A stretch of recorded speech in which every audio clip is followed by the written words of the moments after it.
أما بعد فقد قال الله تعالى في كلامه الكريم والفرقان المجيد أعوذ بالله من الشيطان الرجيم بسم الله الرحمن الرحيم يا أيها الذين آمنوا اتقوا الله حق تقاته ولا تموتن إلا وأنتم مسلمون صدق الله العليم وقال رسول الله صلى الله عليه وسلم من تشبه بقوم فهو منهم அளவிலா அருளும் நிகரிலா அன்பும் மிளகும் என் நிறையே அல்லாஹ் உன் பெயர் போற்றி ஆரம்பம் செய்கிறேன் மாசில்லா முழுமதியாய் மாநிலத்தின் சுடரொளியாய் நானிலத்தில் வந்திட்ட வல்லல் பெருமானார் ஸல்லல்லாஹு அலைஹி வஸல்லம் அவர்களின் மீதும் அவர்களை பின்பற்றி வந்த உத்தம சத்திய சஹாபாக்கள் நல்லோர் நம் அனைவரின் மீதும் அல்லாஹ்வின் சாந்தியும் சமாதானமும் உண்டாவதாக ஆமீன்.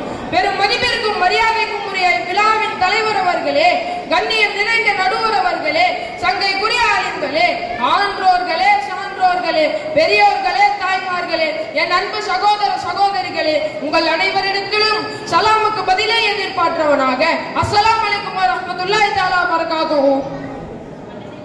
இங்கு வழங்கப்பட்டிருக்கும் தலைப்பே கலாச்சார சீரழிவுகளும் காமில் நபியின் போதனைகளும். ஆம், இப்போது இந்த காலகட்டத்தில் பேச வேண்டிய ஏற்றமான தலைப்பு இஸ்லாமிய கலாச்சாரம் என்றாலே இறையச்சம், நற்குணம், பிறர் நலம், உண்மை, நம்பிக்கை, நன்மையை ஏவி தீமையை தடுப்பது, விதவைகளுக்கும் கையும் பெண்களுக்கும் மறுமணம் போன்ற இன்னும் ஏராளமான நன்மையான காரியங்களே இஸ்லாமிய கலாச்சாரம். மேலும் மனிதனுக்கு நன்மை பயக்கக்கூடிய காரியங்களை மட்டுமே அல்லாஹ் சுப்ஹானஹு வ தஆலா ஹலாலாக்கி வைத்துள்ளான். அதே சமயத்தில் பொய்ப்புறத்திலிருந்து ஆரம்பித்து கொலை, கொள்ளை, விபச்சாரம் போன்ற தீமையான காரியங்கள், மேலும் மனித உடலுக்கு கேடு விளைவிக்கக்கூடிய மது, போதை தரக்கூடிய எல்லாவற்றையும் அல்லாஹ் ஹராமாக்கி வைத்துள்ளான். அன்பானவர்களே, நம் இஸ்லாமிய கலாச்சாரத்தில் தான் உணவு கலாச்சாரம், உடை கலாச்சாரம், திருமணம் கலாச்சாரம் என அனைத்து கலாச்சாரங்களையும் சிறப்பானதாக சொல்லப்பட்டிருக்கிறது. ஏனென்றால் நம்மை படைத்த இறைவனுக்கு மட்டுமே நம்மை பற்றி தெரியும். இஸ்லாமியன் என்றாலே தானும் சீராகி மற்றவரையும் சீராக்கி நேரான பாதையில் அழைத்துக் கொண்டு செல்பவர்களாக இருக்க வேண்டும். ஆனால் தற்போதைய நிலைமையோ தலைகீழ். ஃபேஷன், ட்ரெண்டிங், காதல் என அந்நிய கலாச்சாரத்தை தங்கள் வாழ்க்கையில் கொண்டு வந்து கலாச்சார சீரழிவின் பக்கம் சென்று தன் ஈமானையும் தொலைக்கக்கூடிய அபாய நிலைக்கு எட்டியுள்ளார்கள். அல்லாஹ் தன் திருமறையில் கூறுகிறான், யா அய்யுஹல்லதீன ஆமனு தகுல்லாஹ ஹக்க துகாதிஹி வலா தமூதுன்ன இல்லா வஅன்தும் முஸ்லிமூன். ஈமான் கொண்டவர்களே, அல்லாஹ்வை அஞ்ச வேண்டிய முறைப்படி அஞ்சிக் கொள்ளுங்கள், நீங்கள் முஸ்லிமாகவே அன்றி மரணித்து விடாதீர்கள் என அல்லாஹ் எச்சரித்தும் கூட நம் சமூகம் பயப்படுவதில்லை. ஏனென்றால் காதல் கலாச்சாரம் என்ற பெயரில் மாற்று மதத்தார்களை காதலித்து நம் இஸ்லாமிய ஆண்களும் பெண்களும் ஈமான்தார்களின் வயிற்றில் பிறந்தும் கூட ஈமானின்றி மரணிக்கக்கூடிய நிலைமையை நாம் காண்கிறோம். இறையச்சமுடையவர்களே, அல்லாஹ்வை மட்டும் அஞ்சி நடக்க வேண்டிய நாம் பொருளாதார நெருக்கடியால் பெண்கள் சுய உதவிக்குழு என்ற பெயரில் வட்டி வாங்குகிறார்கள். அதை விட கவலைக்குரிய விஷயம் என்னவென்றால், சில பள்ளிகளில் கவர்மெண்டில் முஸ்லிம்களுக்காக ஒதுக்கப்பட்ட நிதியில் இருந்து குறைந்த வட்டியில் லோன் பெற உதவுகிறார்கள். வட்டியே ஹராம், ஹராமே. ஏழைகளுக்கு உதவுவதற்காக தான் நம் இஸ்லாத்தில் ஜகாத்தும் சதகாவும். அதை சரியாக செல்வந்தர்கள் செலுத்தினாலே இந்த நிலை ஏற்படாது. வட்டியை ஒழிக்க வந்த சமூகம் நாம்.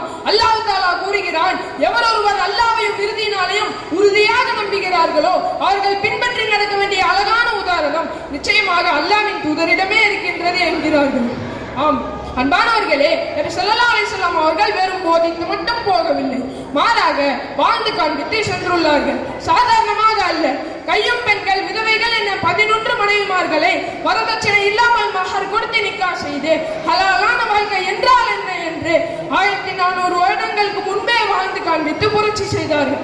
ஆனால் நம்மவர்களோ ஒரு பெண்ணை மணமுடித்து வாழ்வதே சவாலாக இருக்கின்றது. ஏனென்றால் திருமணம் ஆகிய சில மாதங்களிலோ சில வருடங்களிலோ தலாக்கிலும் குலாவிலும் போய் முடிகிறது. காரணத்தை கேட்டால் வரதட்சணை கொடுமை, இருவருக்கிடையில் கருத்து வேறுபாடு என்று கூறி சாதாரணமாக பிரிந்து விடுகிறார்கள். இது மட்டுமல்லாமல் நம் மக்களுக்கிடையே லிவிங் டுகெதர், ஓரின சேர்க்கை என கலாச்சார சீரழிவின் பக்கம் நம் மக்கள் சென்று கொண்டிருக்கிறார்கள். இதுதான் நம் கலாச்சாரமா? நம் முன்னோர்கள் சபையிலும் குழந்தைகள் முன்னிலையிலும் சொல்வதற்கே சங்கடப்பட்ட வார்த்தைகள் எல்லாம் இன்று பள்ளி மாணவர்களுக்கும் மதரசா மாணவர்களுக்கும் கவுன்சிலிங், போதை விழிப்புணர்வு நிகழ்ச்சி என உலமாக்களை பேச வைக்கும் காலகட்டாயத்திற்கு ஆளாகியுள்ளோம். ஆம், முஸ்லிம்கள் தனியாக படிக்கின்ற பாடசாலைகளிலே குறி வைத்து விற்கப்படுகின்றன இந்த போதைப் பொருட்கள். ஏனென்றால் முஸ்லிம்களின் எதிர்கால சக்தியே இளைஞர்களும் இளைஞர்களும் தான். அவர்களது கை முதுகெலும்பை உடைக்கப்படுவதற்குரிய ஆயுதமே இந்த போதை வஸ்துதான். அவர்களது முதுகெலும்பை உடைக்கப்படுவதற்குரிய விஷயமே இந்த போதை வஸ்துதான். இது மட்டுமல்லாமல் கொரோனாவில் ஆன்லைன் கிளாஸ் என்ற பெயரில் குழந்தைகளிடம் அந்த ஹேண்ட்ரைட் போன் இன்னும் அவர்களை கையை விட்டு போகவில்லை என்பதே உண்மை. இதில் தான் பேஸ்புக், இன்ஸ்டாகிராம், சேட்டிங், ஆபாசமான காட்சிகள் என மானக்கேடான காரியங்களை சொல்லிக்கொண்டே போகலாம்.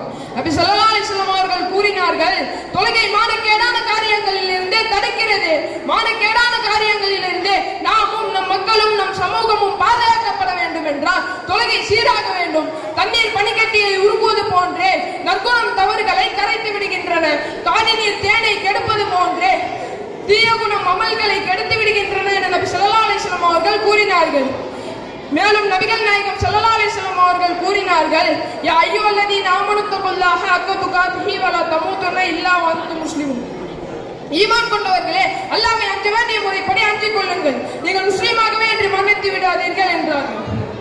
ஆனால் நம்மிடம் உயிரிலும் மேலானவர் யார், நமது தலைவர் யார் என்று கேட்டால் முஹம்மது நபி ஸல்லல்லாஹு அலைஹி வஸல்லம் அவர்கள் என்று கூற வேண்டிய நாம் ஈமான் அல்லாத நிலையில் வாழ்ந்து கொண்டிருக்கும் அரசியல்வாதிகளையும் திரைப்பட நடிகர்களையும் தன் தலைவர்கள் என்று நாம் கூசாமல் கூறக்கூடிய நிலையில் வாழ்ந்து கொண்டிருக்கிறோம். மேலும் நான் இந்த நடிகரின் ரசிகன், அவன் அந்த நடிகரின் ரசிகன் என திரைப்பட நடிகர்களை தன் ரோல் மாடலாக வைத்துக் கொண்டு ஹேர்ஸ்டைலும் மாறைகளும் அவர்களை போலவே மாற்றுகிறார்கள். ஏன் நடையும் கூட மாற்றி நடக்கிறார்கள். ஆனால் நபி ஸல்லல்லாஹு அலைஹி வஸல்லம் அவர்கள் கூறினார்கள், மன் தஸப்பஹ பிகௌமின் ஃபஹுவ மின்ஹும். எவன் நடை உடை செயல்பாடுகளில் மற்ற சமூகத்திற்கு ஒப்பானவரோ அவர் அவரை சார்ந்தவரே.